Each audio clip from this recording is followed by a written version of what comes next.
मानस संगम संस्था ने मानस संगम लेखन प्रतियोगिता का आयोजन कानपुर के समस्त डिग्री कॉलेजों में किया। उस लेखन प्रतियोगिता में हमने न सिर्फ साहित्य, न सिर्फ आध्यात्म, बल्कि पत्रकारिता के अलावा बाल लेखन, कहानी, कला को सभी वर्गों को हमने शामिल किया, जिसमें मौजूद विकल्प में तमाम विद्यार्थियों ने अपने अपने उत्कृष्ट लेख भेजे। हमारी अवलोकन समिति ने उसमें से तमाम लेख वैसे छांटे जो पुरस्कार के काबिल थे, सम्मान के काबिल थे। उन लेखों को हम आगामी पत्रिका में प्रकाशित भी करेंगे, वेबसाइट पे डालेंगे भी। लेकिन आज हमारी ये कोशिश थी, जैसा कि हमारे संस्थापक का विचार रहता था कि हर कलम के उस कारीगर को प्रोत्साहित और सम्मानित करें जिसके अंदर वो लिखने का जज्बा है, वो ताकत है। तो मैं कानपुर के सभी प्रतिष्ठित डिग्री कॉलेजों से आए हुए तमाम प्रतिभागियों का सम्मान आदरणीय उमा शंकर व्यास जी महाराज जी से अनुरोध करूंगा कि वो उनके हाथों उन प्रतिभागियों का सम्मान हो जिन्होंने अपने शब्द से इस प्रतियोगिता में हिस्सा लिया।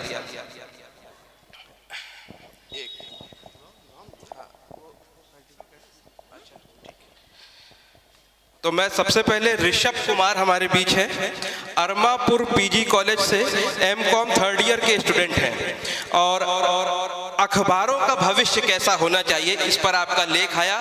बहुत बहुत शुक्रिया ऋषभ।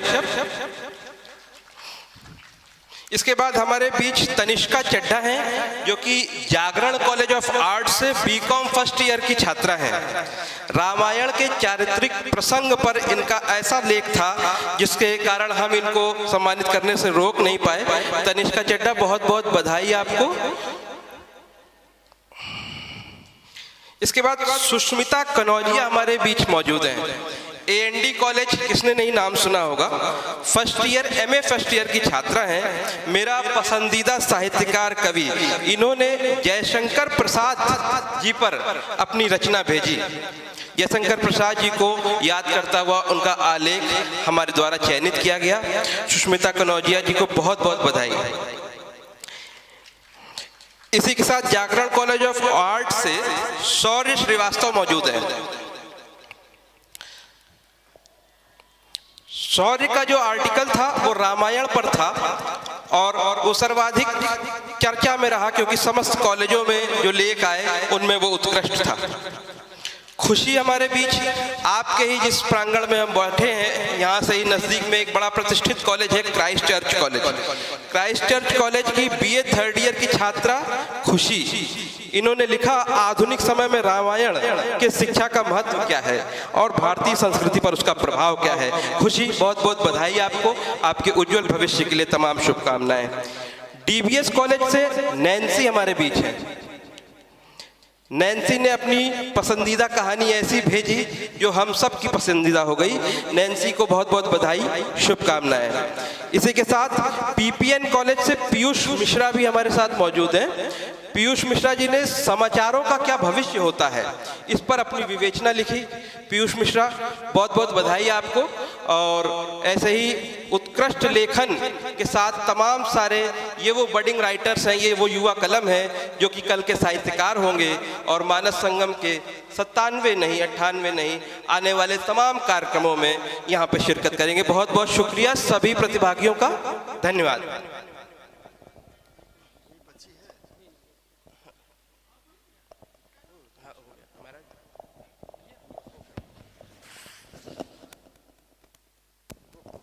एक ग्रुप फोटो के लिए मैं चाहूंगा सभी प्रतिभागी महाराज जी के इर्द गिर्द आ जाए।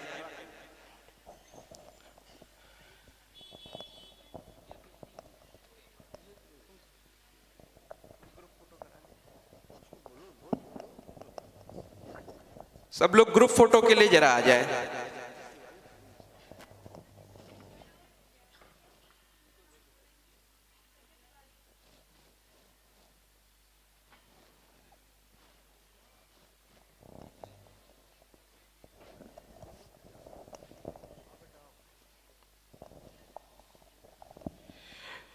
प्रज्ञा तिवारी हमारे बीच मौजूद हैं जो कि कानपुर यूनिवर्सिटी से BA LLB की छात्रा हैं।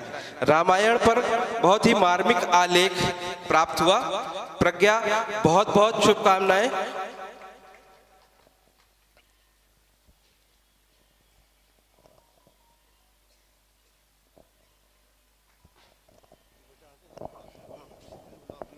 ग्रुप के लिए सभी लोग कृपया आ जाएं।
श्री राम माया सब जग जानी,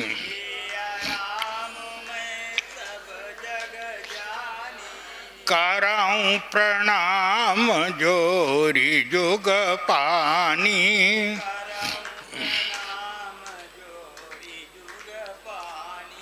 श्री राम जय जय राम,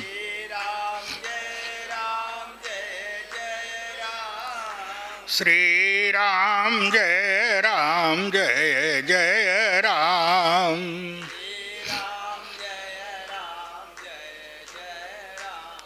बोलिए सियावर रामचंद्र भगवान की, उमापति महादेव की, भक्तवत्सल भगवान की, गंगा मैया की, सद्गुरुदेव भगवान की। ओम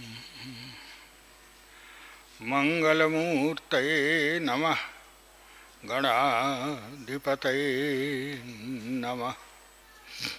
शांतं शाश्वतमप्रमेयमनघं निर्वाण शांतिप्रदं, ब्रह्मा शंभु फणीन्द्र सेव्य मनिषं, वेदांत वेद्यं विभुं, रामाख्यं जगदीश्वरं सुरगुरुं, माया मनुष्यं हरिं। वंदेहं करुणाकरं रघुवरं, भूपालचूड़ामणिं।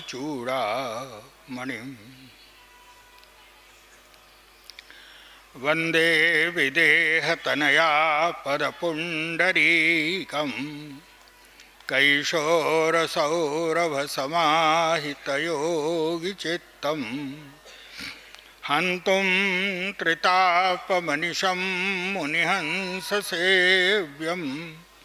सन्मानशालि परिपीतपरागपुञ्जम्। प्रभु समर्थ सर्वज्ञ शिव, सकल कला गुणधाम, योग ज्ञान वैराग्य निधि, प्रणत कल्प तरुणाम। यत्र यत्र रघुनाथ कीर्तनं, तत्र तत्र कृतमस्तकाञ्जलिं, बाष्पवारि परिपूर्णलोचनं, मारुतिं नमत राक्षसान्तकम्।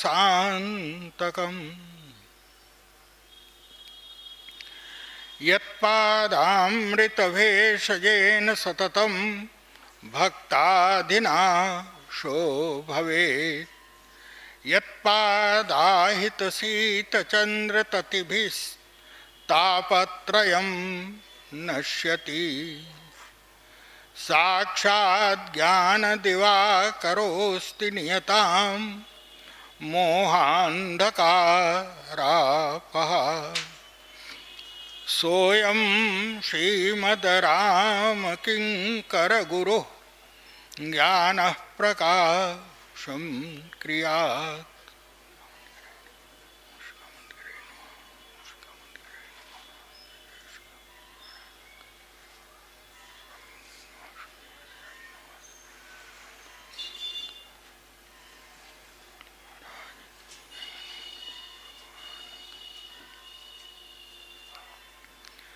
गुरुपद रज मृदु मंजुलयंजन,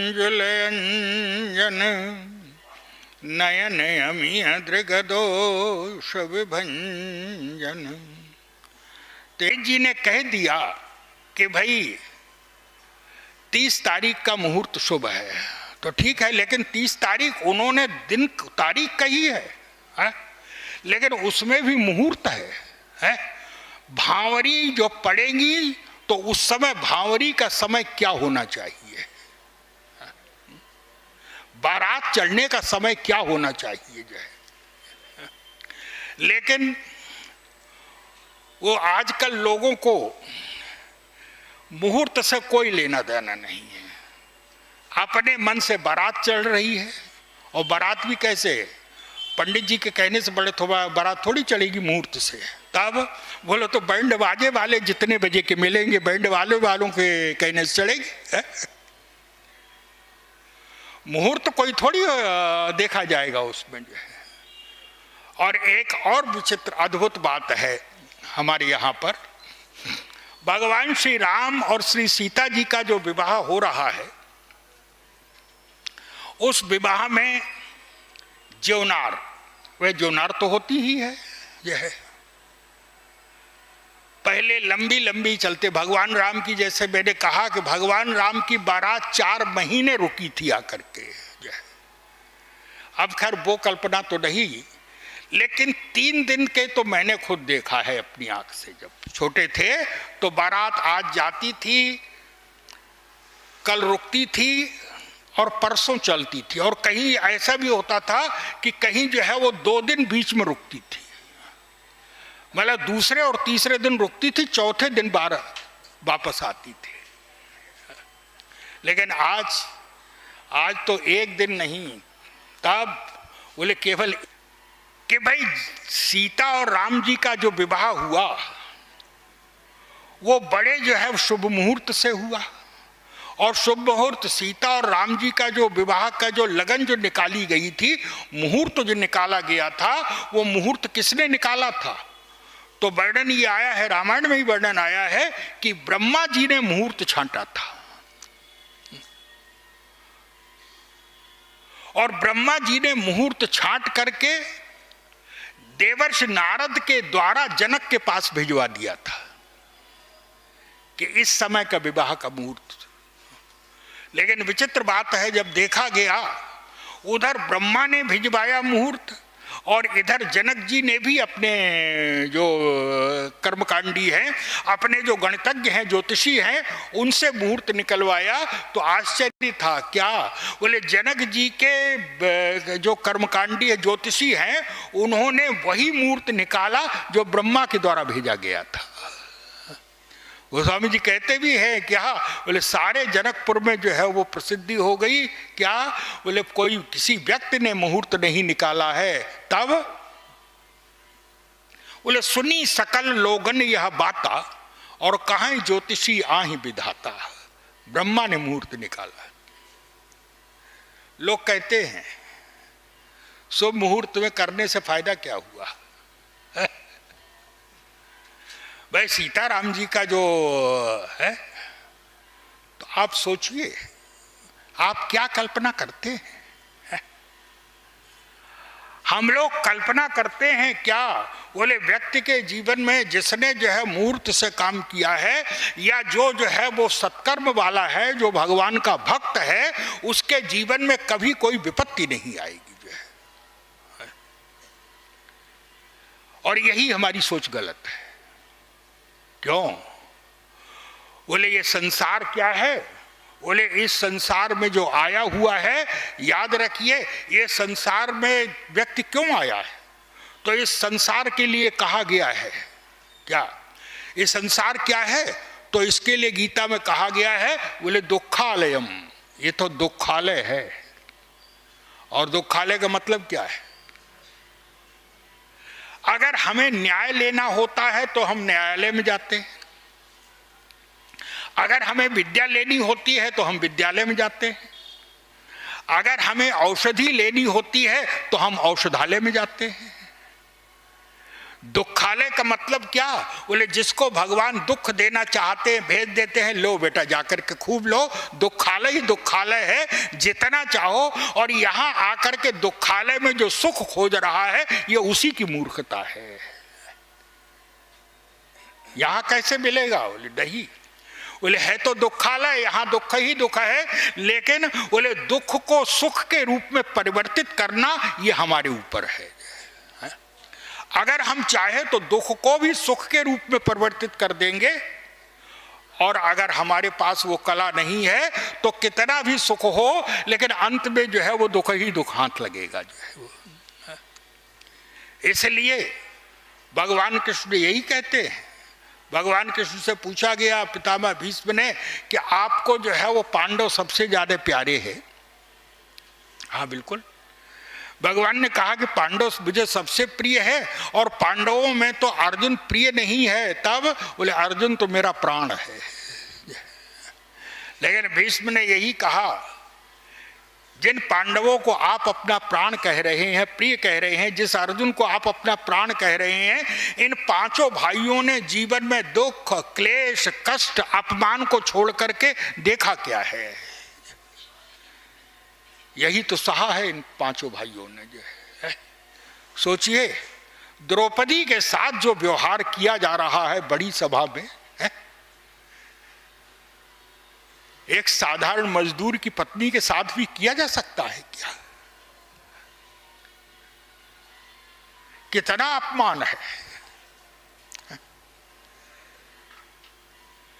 इतना बात तो भीष्म ने यही कहा कि महाराज जो आपको इतने प्रिय हैं, उन्होंने दुख, क्लेश, कष्ट और अपमान को छोड़ करके देखा क्या है? उन्होंने मिला क्या है उनको?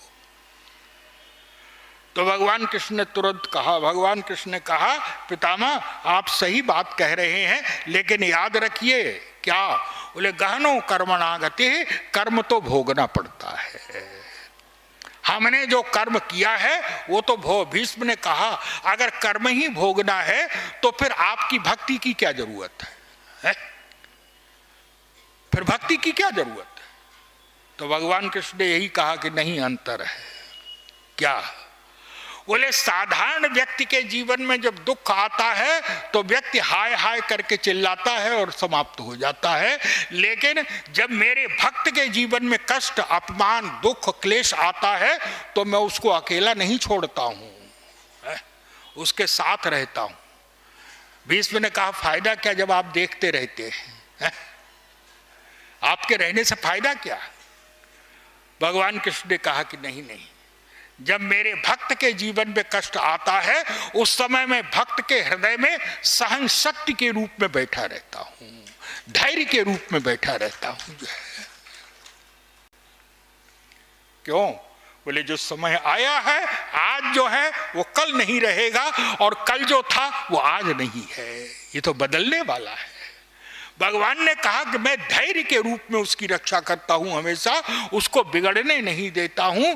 मैं याद रखिए, भक्त होने का अभिप्राय ये नहीं है कि हमारे सारे सब बंधन जो है वो समाप्त हो जाए। किसी भक्त ने नहीं कहा। तुलसीदास जी इतने बड़े भक्त, तुलसीदास जी से पूछा गया क्या चाहते हो, तो गोस्वामी जी ने ये नहीं कहा कि महाराज मेरे जितने कर्म है, बुरे कर्म है, वो समाप्त कर दीजिए। ना ना ना, एक बार भी नहीं। मैं तो यही चाहता हूं। क्या? बोले कुटिल कर्म ले जाहि मोहि, जहां जहां अपनी बरियाई। मैंने जो दुष्ट कर्म किए हैं उनका फल तो मुझे भोगना ही पड़ेगा, और मैं ये नहीं कहता हूं कि मेरे दुष्ट, मेरे कुटिल कर्मों का जो है आप समाप्त कर दीजिए। भगवान चाहे तो समाप्त कर सकते हैं, लेकिन भक्त यही कह रहा है क्या? बोले कुटिल कर्म ले जाहि मोहि, जहां जहां अपनी बरियाई। कहीं भी किसी भी परिस्थिति में जो है वो मेरे कुटिल कर्म ले जाएं, लेकिन वहां पर बस केवल एक कृपा आपकी रहे।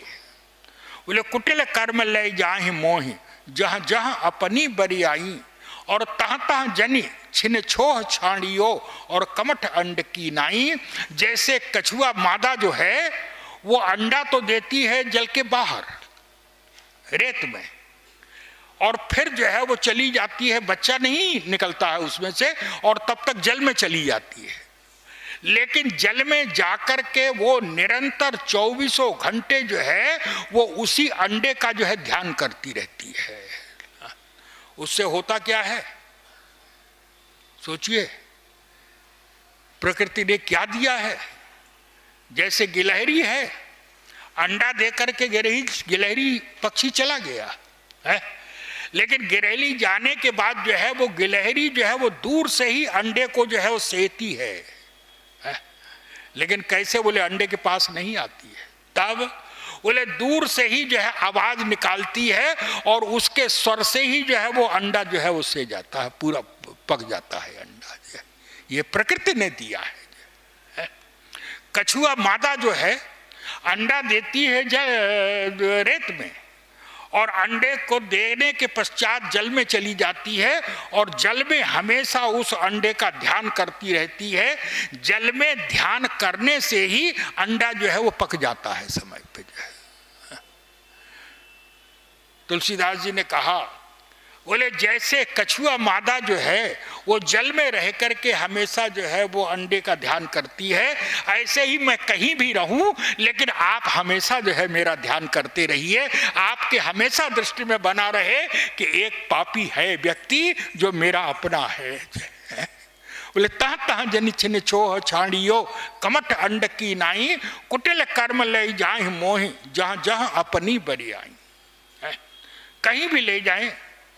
बाली ने भी यही वरदान मांगा। क्या? बोले अब नाथ करी करुणा बिलो कहू देहु जो बर मांगू। मैं आपसे यही चाहता हूं। क्या? बोले जेहि जो नि जन्मो कर्म बस। मेरे जो कुटिल कर्म है, मेरे जो कर्म है उन्हीं के अनुसार मुझे जन्म मिले। मैं ये नहीं चाहता हूं कि मेरे दुष्ट कर्म आप समाप्त कर दीजिए, लेकिन उसमें एक कृपा आपकी रहनी चाहिए। क्या? बोले जेहि जो नि जन्मो कर्म बस तहाँ राम पद अनुरागऊ। आपके चरणों में मेरा प्रेम बना रहे, बस केवल ये दीजिएगा, और कष्ट चाहे कितना भी पड़े जीवन में आकर के। भक्त कभी ये नहीं कहता है कि मेरे कष्ट जो है आप समाप्त कर दीजिए। पांचों पांडवों ने भी भगवान से एक बार नहीं कहा कि हमारे कर क्या भगवान नहीं दूर कर सकते हैं क्या? लेकिन एक बार नहीं कहा। जो आया है हमारे जीवन में उसे तो हमें भोगना ही है जो है वो। हमारा सबसे बड़ा सौभाग्य ये है कि इस विपत्ति के समय आप हमारे साथ खड़े हुए हैं। आपका दर्शन करके ही हमारे हृदय को शांति मिल जाएगी। तो ये जो लोग समझते हैं, लेकिन लोग जो मान्यता है कि भाई भगवान के भक्त का मतलब है कि सारे के सारे जो है जो कुटिल कर्म किए हैं वो सब समाप्त हो गए जो है। ऐसा नहीं होता है, भक्त ऐसा नहीं चाहता है।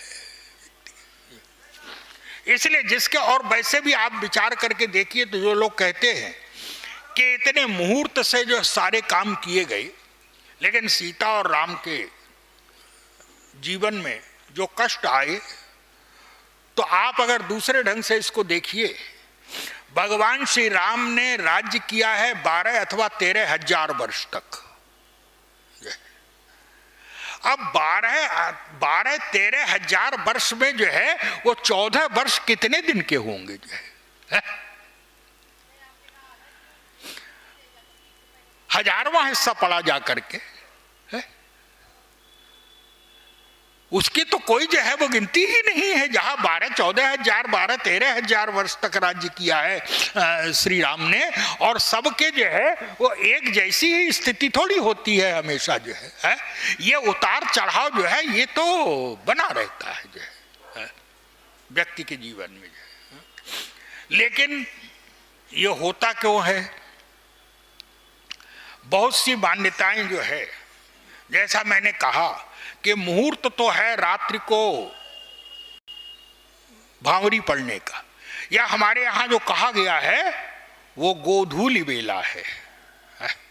गोधूलि वेला का मतलब है, अब आजकल जो है वो तो पता ही नहीं, जब लोग अपनी मस्ती जब उतर जाएगी लोगों की, तब उसके बाद फिर जो है वो देवताओं को बुलाया जाएगा जो है।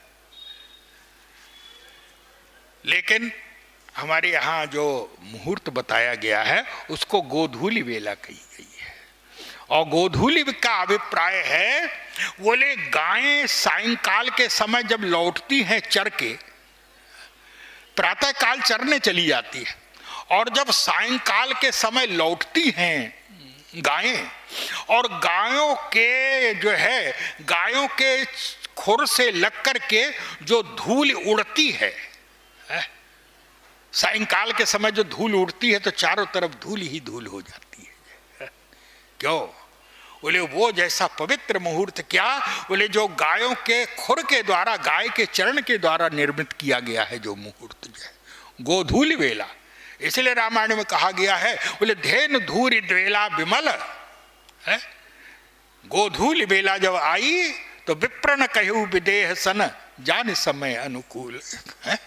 ब्राह्मणों ने कहा जनक जी से कि महाराज अब सबसे बढ़िया मुहूर्त है इस समय गोधूलि वेला। बोले गायों की जो धूल है गायों के खुद से उड़ रही है, इससे बढ़कर के पवित्र है। लेकिन वो तो हमने भूल गए हैं। भोजन में भी जब भगवान राम की बारात का जो भोजन लगा तो गोस्वामी जी कहते हैं कि इतने प्रकार के व्यंजन थे,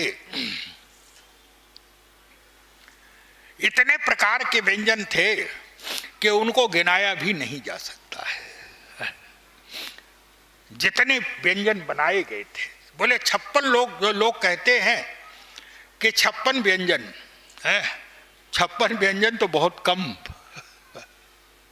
लेकिन इतने अधिक जो है व्यंजन थे। लेकिन उन व्यंजनों में जो है जो वर्णन किया है, व्यंजन तो बहुत है, लेकिन तुलसीदास जी ने वर्णन काहे का किया, क्या? बोले भगवान तुलसीदास जी कहते हैं, बोले दाल, दाल और भात, तो ये भी कोई व्यंजन में है क्या? बोले सूपोदन सुरभि सरपे, सूप मने दाल और ओदन मने चावल है। सूपोदन सुरभि सरप और सुंदर स्वाद उपनीत, दाल चावल बनाया गया, दाल चावल में को मिलाया गया और उसमें जो है बोले ऊपर से जो है वो गाय का घी डाल दिया। सूपोदन सुरभि सरप सुंदर स्वाद पुनीत और छन्नमा सबके परुष गे चतुर सुआर विनीत। दाल और भात में घी डाल दिया गया, घी मिला दिया गया। आज भोजन क्या बनेगा? बढ़िया जो है कचौड़ी पूड़ी बन रही है। जनकपुर में कोई कमी थी क्या? लेकिन पूड़ी कचौड़ी का वर्णन नहीं है। पूड़ी कचौड़ी का वर्णन नहीं है वहां तो दाल भात का वर्णन है। और पूड़ी कचौड़ी का वर्णन क्यों नहीं है? याद रखिए, बोले दाल भात और पूड़ी कचौड़ी में अंतर है। बोले पूड़ी कचौड़ी जब व्यक्ति खाता है तो पहले तोड़ता है उसको, और दाल भात बोले दाल अलग है भात अलग है, लेकिन दोनों को मिला के एक कर देता है। तो याद रखिए ये तो संबंध, ये तो मिलाने की बात है, मिलाने का समय है। और शुरू में ही अगर तोड़ना शुरू कर दिया तो याद रखिए वो संबंध भी कैसे चलेगा, जो है वो संबंध कहीं चल सकता है क्या? बोले सूपोदन सुरभि सरप सुंदर स्वाद पुनीत और छन्म सबके परुष गे चतुर सुआर विनीत। दाल और भात दोनों को दोनों अलग अलग हैं, दोनों को मिलाया गया और मिलाने से ही काम नहीं चला। तब बोले मिलाने के बाद फिर उसमें ऊपर से जो है बढ़िया गाय का घी, सुरभि सरप बढ़िया गाय का घी। और गाय का घी के क्यों है? याद रखिए गाय का घी मिलाने के लिए कहा है। और घी मिलाने के लिए क्यों कहा गया है? हमारे यहाँ पर घी को स्नेह, जो चिकनी चीज है ना उसको स्नेह बोलते हैं। और याद रखिए बोले वर कहीं का है? और इसमें भी आप देख लीजिए, भात ये पुल्लिंग है और दाल ये स्त्रीलिंग है। दाल कन्या है और चावल भात जो है ये वर है। कहीं का दाल, सोचिए किसी खेत की दाल और किसी खेत का चावल, कोई जानता है क्या कि किस खेत के हैं? न जान न पहचान, न लेना न देना, कुछ नहीं। लेकिन याद रखिए, बोले जब दोनों को जो है इकट्ठा किया जाएगा तो कैसे? बोले दोनों को एक करके फिर ऊपर से घी माने स्नेह से जोड़ दिया। और याद रखिए, जिस प्रेम में, जिस संबंध में स्नेह होता है, प्रेम होता है, वो संबंध कभी समाप्त नहीं होता है। अलग की वस्तु जो है दोनों को और प्रेम से जोड़ दिया आपने जो। इसीलिए रामायण में क्यों? बोले वहां पर पूरी कचौड़ी नहीं रखी गई थी। जो शुरू में ही जो है शुरू में ही जो है वो जोड़ तोड़ शुरू कर रहे हैं, तो फिर जो है परिवार में भी जो है वो वर और कन्या दोनों के जो परिवार वाले हैं फिर आपस में जोड़ तोड़ शुरू हो जाती है, याद रखिए। और एक विचित्र बात है, क्या हमारे यहां पर यह हर जगह की परंपरा है कि भोजन जब बारात करती है उस समय कन्या पक्ष की ओर से गाली जरूर दी जाती है, गालियां जरूर दी जाती है।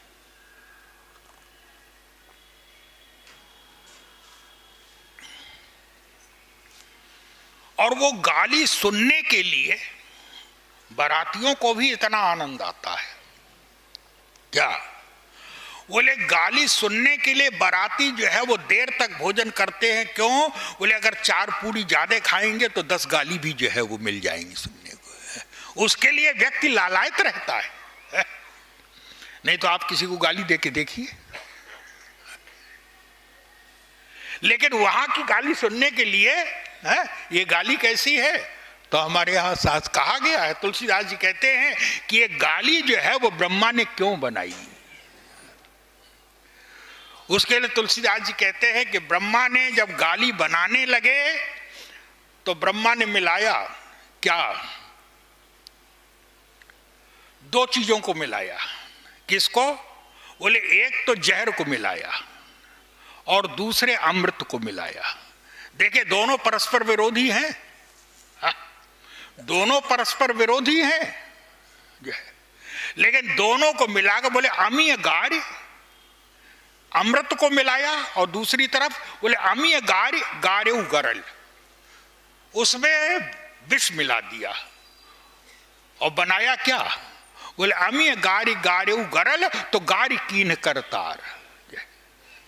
दोनों मिला करके जो वस्तु बनी उसको कहते हैं गाली। और ये होती कैसे है? इससे मिलता क्या है? इससे मिलता क्या है? तो कहा क्या? गाली स्त्रीलिंग है ना, तो स्त्री बालक को जन्म देती है। ऐसे ही ये गाली जो है वो भी बालक को जन्म देती है। कौन से? बोले ये 2 बालकों को जन्म देती है। किनको? बोले अमीय गारी गार्यु गरल गारी कीन करतार। ये किसको जन्म देती है? बोले प्रेम बैरकी जनन जुग। एक तो ये प्रेम को जन्म देती है और दूसरे दुश्मनी को जन्म देती है। क्यों? बोले इस शब्द से ही, गाली से ही जो है वो दुश्मनी पैदा हो जाती है और गाली से ही संबंध जो है मधुर हो जाता है। ससुराल की गाली है, इंतजार करता है व्यक्ति है।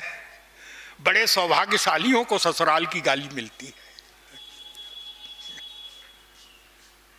इसलिए व्यक्ति के जीवन में हमेशा जो है बोले अमीय गारी गारे उगरल गारी कीन करतात और प्रेम बैर की जनन जुग। क्यों? बोले जान ही बुध न गंवार।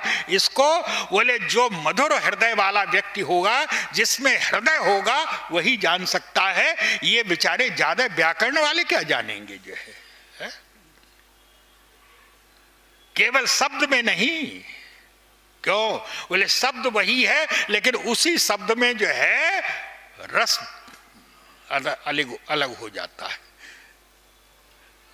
इतना सुंदर हमारे गुरुजी कहा करते थे, इतना बढ़िया स्वादिष्ट मधुर भोजन परोसा कन्या पक्ष ने, और उसके बाद जैसी गालियां स्त्रियां देती हैं तो याद रखिए, ये बड़े से बड़ा जो है, ये जो ऐसी ऐसी गालियां देती हैं कि जिन शब्द की कल्पना आप नहीं कर सकते हैं। सभ्य समाज में वो शब्द नहीं कहा जा सकता है, और लोग इंतजार करते हैं उसका। क्यों? जब गालियां क्यों दे रहे हैं? किसी ने पूछा, भाई ये गालियां क्यों दे रहे हैं? है? कन्या पक्ष वालों ने कहा कि हम तो इसलिए गाली दे रहे हैं आपको। क्यों? बोले हमारी कन्या आपके यहां जा रही है, हमें संदेह है। क्या? बोले हमारी कन्या से पता नहीं कितनी भूल होंगी, बच्ची है अभी जो है? तो हमें डर है कि आपको क्रोध आएगा, है? उसकी भूल के कारण आपको क्रोध आएगा जो है, तो हम तो आपको गाली इसलिए दे रहे हैं। क्यों? बोले आपकी परीक्षा ले रहे हैं। जब हमारी गाली सुनकर के भी आप आनंद ले रहे हैं तो हमें विश्वास है कि अगर हमारी कन्या से कोई अपराध भी होगा, भूल भी होगी, तो आप क्षमा ही कर देंगे, उसको दंड नहीं देंगे हमारी कन्या को।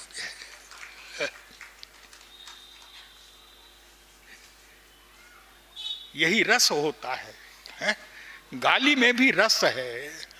और गाली में रस क्यों है? बोले गाली में जो रस है वो शब्द का रस नहीं है। तब बोले गाली में जो रस है वो संबंध का रस है। वही शब्द जिससे हमारा कोई नाता नहीं है, हम सुन सकते हैं क्या? लेकिन जिससे नाता, बोले वो गाली भी जो है वो हमारे संबंध को मधुर करती है, मजबूत करती है। वो गाली भी हमारे संबंध को। कन्या पक्ष ने कहा कि हम तो आपकी परीक्षा ले रहे थे, हमारी गाली सुनकर के भी आप आनंद ले रहे हैं, रुष्ट नहीं हो रहे हैं, तो हमें विश्वास है हमारी कन्या के द्वारा अगर कोई भूल होगी तो आप उसको क्षमा ही कर देंगे। आपका हृदय बड़ा विशाल है।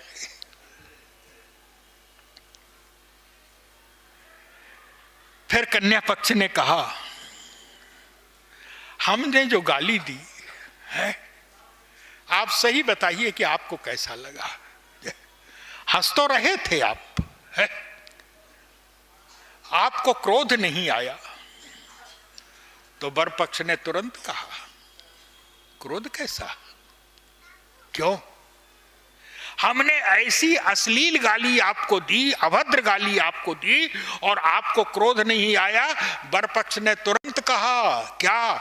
अरे आपने अपनी कन्या के रूप में जो रत्न हमें दे दिया है, उस रत्न को पाने के बाद तो आपकी गाली भी हमारे सिर पर है।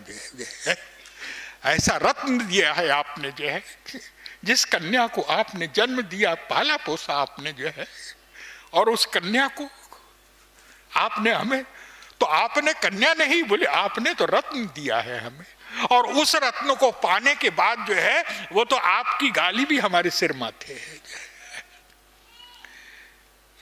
याद रखिए, ये अमी गारी गारे उगरल और गारी कीन करतार, और प्रेम बैर की जननी जुग जान ही बुध न गंवार। इसको वही जान सकता है जो सरस हो, है? जो रस को जानता है? केवल शब्द को जानना जरूरी नहीं है?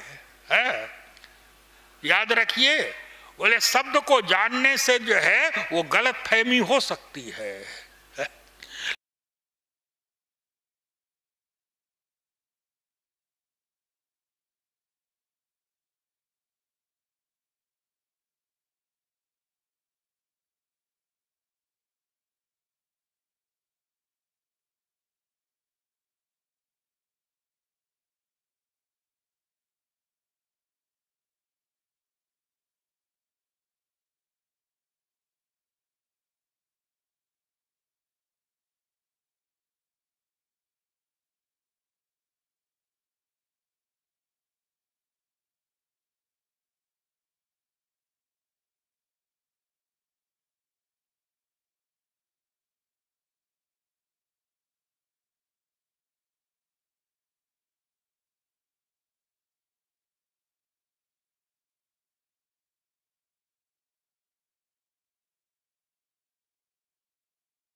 जा रहे थे नाव में बैठ के।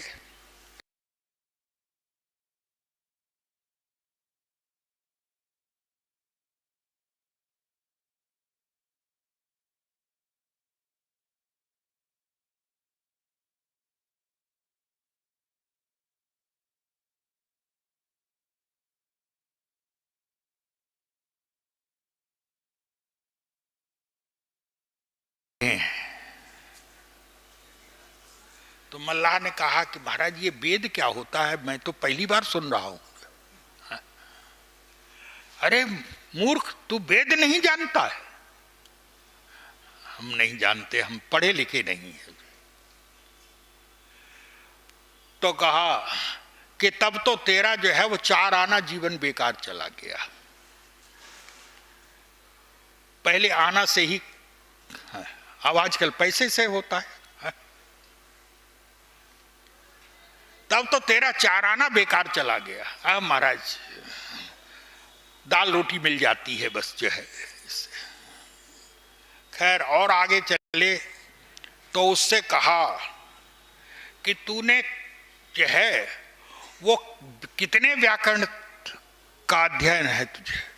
तो उसने कहा कि महाराज ये व्याकरण क्या होता है, ये खाने की चीज है कि पहनने की चीज है?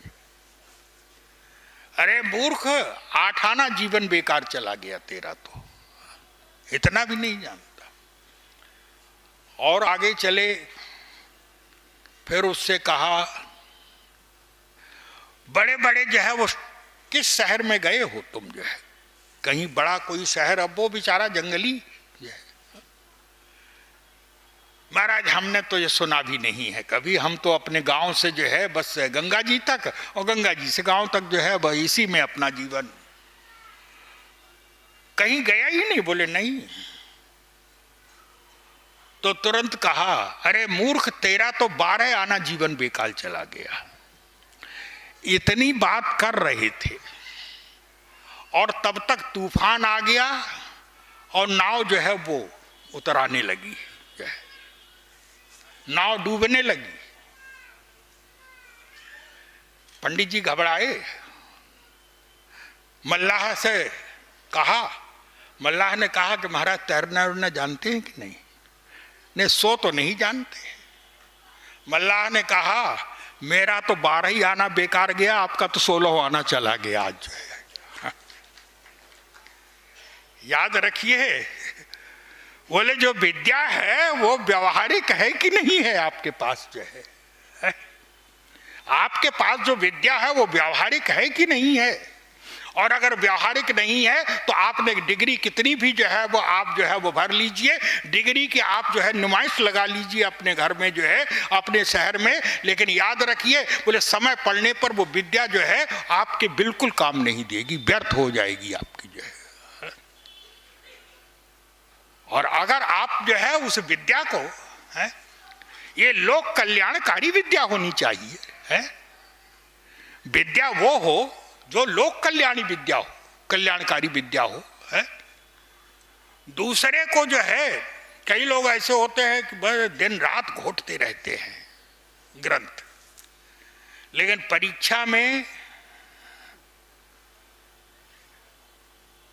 कई कई साल तक इतने निष्ठावान होते हैं कि एक कक्षा में आ गए तो 10 वर्ष से पहले उस कक्षा छोड़ते नहीं है। ये भी तो धैर्य है। लेकिन याद रखिए व्यवहारिक कक्षा विद्या होनी चाहिए। हमारी विद्या ऐसी हो कि जिसमें पहले बड़े बूढ़े लोग जो होते थे पढ़े लिखे नहीं होते थे, लेकिन बोले परिवार को बांध के चलने की कला होती थी उनमें।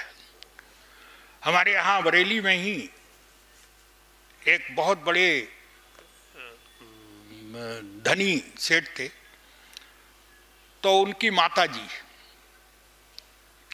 पति तो नहीं थे, पति तो समाप्त हो चुके थे, उनके जो है एक बेटी थी जो विधवा थी, तो वो भी वहीं पर घर में रहती थी। एक बेटी थी, बेटा था और बहू वगैरह सब लोग। अब वो जो घर में लोग कहते हैं ना कि भाई 4 बर्तन होंगे तो लेकिन याद रखिए क्या, बोले 4 बर्तन होंगे ये कहने की बात है? अरे आपस में क्यों लड़ेंगे है?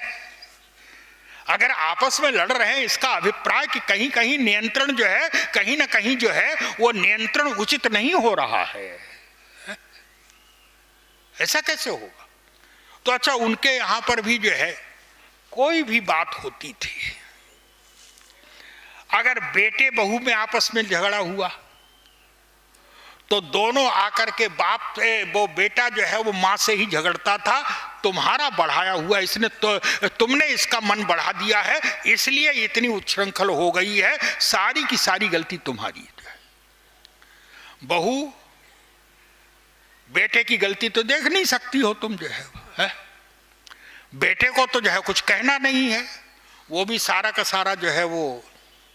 अच्छा, कभी कभी ऐसे ननद भाभी में भी अब दोनों जो है, बेटी और बहू जो है वो दोनों जो है वो उन्हीं के ऊपर, लेकिन वो बुढ़िया बेचारी कुछ नहीं कहती थी। उसने एक दिन मेरी मां से कहा, उस दिन मेरी मां से कहा, दुखी बैठी हुई थी जो है, तो कहा कि घर का बड़ा बूढ़ा जो होता है वो तो कूड़े की बाल्टी होता है, जो आया वो अपनी बाल्टी जो है उड़ेल के चला गया, लेकिन बोले वो बड़ा बूढ़ा किससे कहे, बड़ा बूढ़ा किसके ऊपर जो है डालेगा। और उन्होंने कहा, याद रखो क्या, बोले जब तक मैं सुन रही हूं तभी तक इस घर में एक चूल्हा है, अगर मेरा मुंह खुल गया तो जो है वो 4 चूल्हे हो जाएंगे एक ही घर में जो है। याद रखिए, शिक्षा नहीं है लेकिन गुण है। परिवार को बांध के लेके चलना है, ये भी तो एक कला है, और वो कला वही इसमें आ सकती है क्या, बोले जो व्यक्ति जो है वो विष का घूंट पीना चाहता है, जानता है, जो उस जो है अपमान को पीना जानता है, याद रखिए वही संसार में जो है संसार का लोक कल्याण करेगा, वही समाज को नई दिशा दिखाएगा। जो अपमान सुनना, याद रखिए अगर हमने सामने वाले ने कहा, कुछ कहा और हमने भी अगर कह दिया तो फिर उसमें और हम में अंतर क्या रहा है? हमारी सारी शिक्षा जो है वो किस काम की? इसलिए और किसी के भी बहुधा होता ये है कि जब आपस में जो तकरार होती है, जो झगड़ा होता, क्यों होता है, बोले किसी भी पक्ष की जो है जब ससुराल पक्ष जो है हावी हो जाता है तो याद रखिए अशांति होकर के रहेगी। उस पक्ष को क्यों आमंत्रित किया जाए? क्यों? बोले अगर हमारे परिवार का मामला है, हमारा जिससे मान लीजिए मनोमालिन्य है तो हमारा भाई ही ना है, हमारे परिवार का मामला है, हम निपटेंगे उससे, है? हम आपस में वो करेंगे। जनक जी याद रखिए, जनक जी सर्वसमर्थ हैं, लेकिन जनक जी अयोध्या में जो हुआ उस संदर्भ में एक शब्द नहीं बोले जनक जी। राजा हैं, बोल सकते हैं कि मैंने कन्या इसी दिन के लिए दी थी क्या, लेकिन याद रखिए कई बार लोग जो है वो सुलझाते सुलझाते जो है उलझा देते हैं। अगर जनक जी बोल पड़ते तो जो शांति होने वाली है कहीं ना कहीं जो है वो अशांति पैदा हो जाती है। जनक जी ने, और जनक जी ही नहीं, जनक जी के जो मंत्री हैं, मंत्रियों से पूछा जनक जी ने क्या किया जाए। बोले नप बूझे बुद्ध सचिव समाजू और कहो विचार उचित का आजू। जनक जी अपने मंत्रियों से पूछ रहे हैं क्या किया जाए इस संदर्भ में जो है, लेकिन मंत्री भी कोई नहीं बोल रहा है, सारे मंत्री असमर्थ हैं। क्यों? बोले हम सुझाव तो दे देते हैं लेकिन हमारे सुझाव का जो है कहां लेकर के जाएगा हम ये कल्पना नहीं कर सकते। मंत्री भी बुद्धिमान है, मंत्री जानते हैं क्या, बोले वहां पर अयोध्या में ही समस्या नहीं है, अगर यहां से कुछ किया जाता है तो यहां भी समस्या पैदा हो सकती है। क्यों? बोले वहां जो 4 कन्याएं गई हैं ये एक ही परिवार की तो है, 2 सगे भाइयों की ही तो कन्याएं हैं, है? आपस में भी तो मतभेद हो सकता है। अगर दूसरे के बारे में हम बोल रहे हैं, है? तो मंत्री भी कोई भी बोलने के लिए तैयार नहीं है। महाराज समझ नहीं आ रहा है। तब जनक जी ने कहा कोई बात नहीं, क्या सबसे बढ़िया उपाय है क्या? बोले कोई भी समस्या हो तो याद रखिए उसको उलझाने की बजाय आप धैर्य से प्रतीक्षा कीजिए कि ऊपर वाला भी कुछ सोच रहा है। ऊपर वाले के न्याय पर जो है वो आप विश्वास रखिए, उसने भी कुछ सोचा है। और जनक जी ने वही किया। क्या? बोले धैर्य से प्रतीक्षा कर रहे हैं। क्या? बोले महाराज श्री दशरथ का परिवार साधारण नहीं है, जनक जी ने स्वयं अनुभव किया है। और जो पुत्र है महाराज श्री दशरथ के, अगर हमारी 4 कन्याएं हैं तो वहां तो एक ही माता के, एक ही पिता से के चारों पुत्र हैं। अवश्य ही जो है वो कुछ न कुछ समस्या का समाधान निकल जाएगा। और जो है समस्या का समाधान किसके? क्यों? बोले जनक जी को भी विश्वास है और अयोध्या वासियों को भी विश्वास है। क्या? बोले दोनों के इष्ट एक ही है। किसके? तो यही कहा गया है जनकपुर में, बालकांड में यही कहा गया है। क्या? बोले जनक और दशरथ इनके समान जो है वो शंकर जी की पूजा किसी ने नहीं की है। बोले इन सम काहू न शिव अवराधे और काहू न इन समान फल लाधे। इनके समान शंकर जी का पूजा करने वाला जो है ना तो जनक के समान कोई हो सकता है, ना दशरथ के समान। अगर जनक के समान कोई हो सकता है तो केवल महाराज श्री दशरथ हो सकते हैं, और महाराज श्री दशरथ के समान अगर उपमा की जाएगी तो केवल जनक हो सकते हैं और कोई तीसरा नहीं है। और अभिप्राय था क्या? बोले जब दोनों के इष्ट शंकर जी हैं तो शंकर जी जरूर कोई रास्ता निकालेंगे। है हमें ईश्वर के ऊपर जो है, ईश्वर के कर्म पर, ईश्वर के निर्णय पर हमें विश्वास करना चाहिए। और जो व्यक्ति ईश्वर के निर्णय पर विश्वास करता है, या देखिए आप हैं कितना बड़ा अनर्थ हुआ अयोध्या में। लेकिन मैं तो कहता हूं कभी कभी, हमारे गुरुजी कहा करते थे कि जो लोग कहते हैं उन्हें सोचना चाहिए कि जितनी भीषण विपत्ति, जितना भीषण संकट महाराज श्री दशरथ के परिवार में आया, इतने धर्मात्मा हैं उनके परिवार में आया, किसी के आ सकता, कल्पना नहीं कर सकते। क्यों? बोले 4 बेटे और सबसे ज्यादा जो है वो समस्या कौशल्या के सामने। क्यों?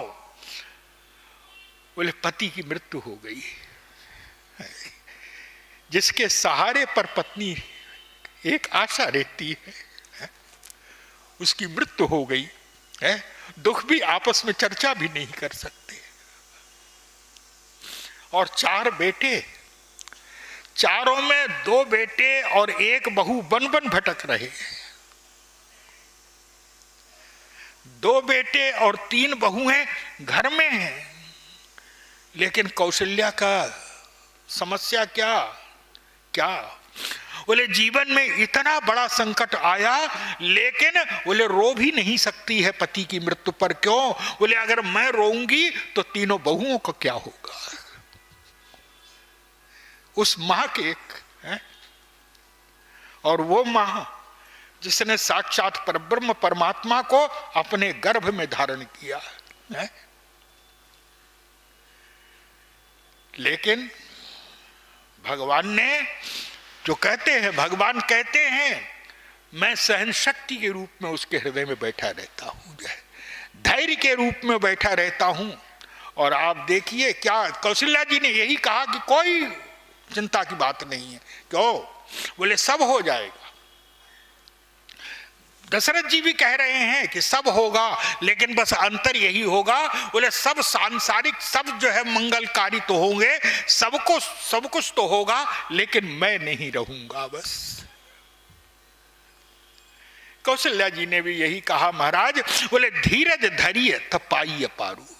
अगर धैर्य धारण करेंगे तो महाराज पार हो जाएंगे हम लोग, और आप तो मल्लाह हैं, है?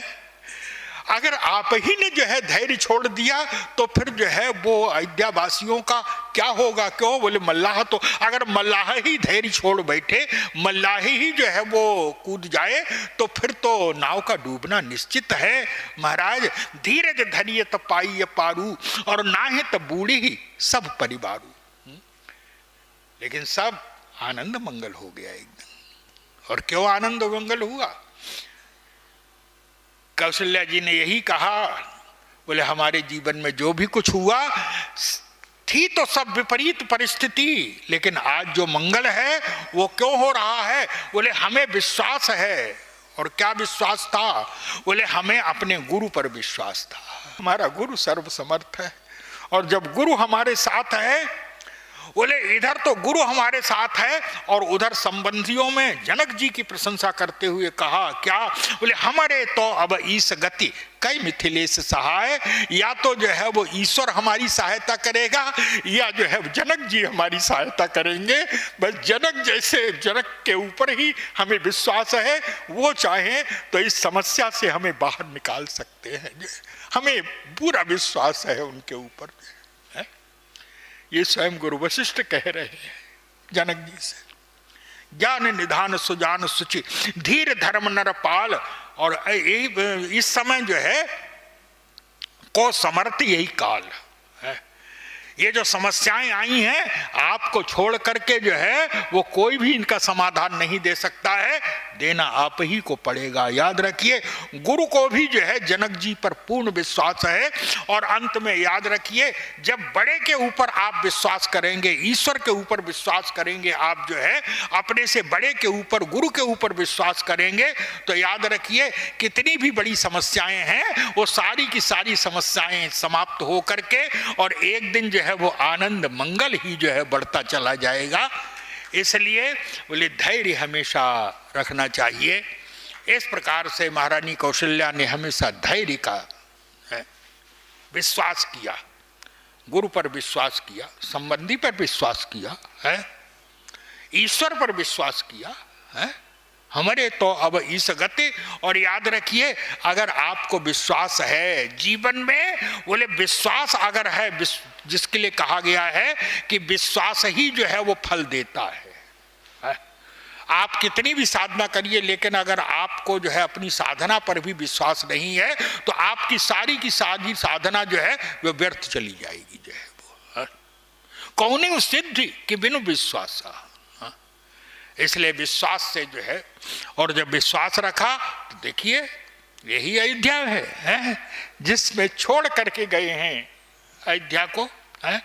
लेकिन आज जिस समय सिंहासन पर बैठ रहे हैं, तुलसीदास जी ने कहा एक दिन वह था है, लेकिन जब अपने गुरु पर, अपने संबंधी पर, भगवान पर जब विश्वास किया, ईश्वर के ऊपर जो विश्वास किया, तो इस विश्वास ने जो है क्या फल दिखाया है। तुलसीदास जी कहते हैं, बोले सासुन सादर जानकी ही मज्जन तुरत कराए है। तीनों सासुएं जो है वो सीता जी का जो है कोई स्नान कराती है, वस्त्र धारण कराती है। और राम बाम दिस शोभती रमा रूप गुण खाने। श्री राम के बाईं ओर सिंहासन पर जो है जिस समय बैठा हुआ बेटे और बहू को बैठे हुए देखा, माताएं जो है वो नेत्रों से झरझर आंसू बहने लगी माताओं के। देखे मात सब हर्षी जन्म सुफल निज जाने। आज हमारा जन्म सार्थक हो गया, जन्म सफल हो गया। क्यों? बोले वो जो धैर्य, ईश्वर के ऊपर धैर्य विश्वास रखिए। और अगर आप विश्वास जो है करते हैं, सारी माताएं जो है आरती उतारती हैं, बेटे बहू की, राजा रानी की आरती उतारती हैं माताएं कभी कल्पना कर सकती थी 14 वर्ष पहले जो हुआ था? लेकिन नहीं। अगर विश्वास है तो आपको जो है कभी घबराइए मत। गुरु पर विश्वास रखिए, ईश्वर पर विश्वास रखिए, स्वजन संबंधी है जो स्वजन हैं, और स्वजन का अभिप्राय क्या? जो हमारे अपने हैं। याद रखिए, केवल शरीर से जो दिखा रहा है अपना, वही नहीं अपना। अपना कौन है? बोले जो सचमुच में हमारे हित की बात सोचता है, हमारे हित के प्रति जिसके मन में जो है वो भाव आ रहा है, वो हमारा अपना है। केवल शरीर के नाते से अपना कोई नहीं हो जाता है। तो भाई इस तरह से ये कार्यक्रम चला। और जैसे मैंने कहा, भाई आदरणीय श्रद्धेय परम पूज्य भैया श्री बद्रीनारायण जी तिवारी, मैं सर्वदा ही, और हमारे गुरु जी जो है वो उनके भाव को समझते थे। हमारे गुरु जी जो है, गुरु जी सर्वदा उनको सादर, यानी आदर पूर्वक, आदर और स्नेह दोनों मिला रहता था जो है। और क्यों? बोले ये जो 61 वर्ष से परंपरा चली आ रही है, ये क्यों चली आ रही है? बोले इसको जो है उन्होंने एक संत के द्वारा जो प्रारंभ कराया। और याद रखिए, बोले जिस कार्य का प्रारंभ संत के हाथों होता है, वो कार्य जो है बोले भगवंत हमेशा उसकी जिम्मेदारी लेते हैं, भगवंत हमेशा उसको पूर्ण करते हैं। ये उनकी भावना थी। मैंने तो गुरुजी के सामने कभी उनके मुंह से एक शब्द नहीं सुना। जैसी इच्छा महाराज जी की जय। तो ऐसा समर्पण। और आज उनका जो परिवार है, उनके सुपुत्र भैया विजय नारायण जी मुकुल भैया, उनके सुपुत्र पौत्र श्री अभिनव जी, श्री राघव जी, और समस्त परिवार जिस तरह से जो है वो सेवा और समर्पण में जो है, सेवा और समर्पण पूर्वक जो है वो सेवा करते हैं, ये वस्तुतः जो है ये उन्हीं का पुण्य है कि उन्होंने पुण्य की ऐसी जो है ऐसा वृक्ष लगाया जो है आज तक हरी है, और हरी हमेशा हरी भरी रहेगी।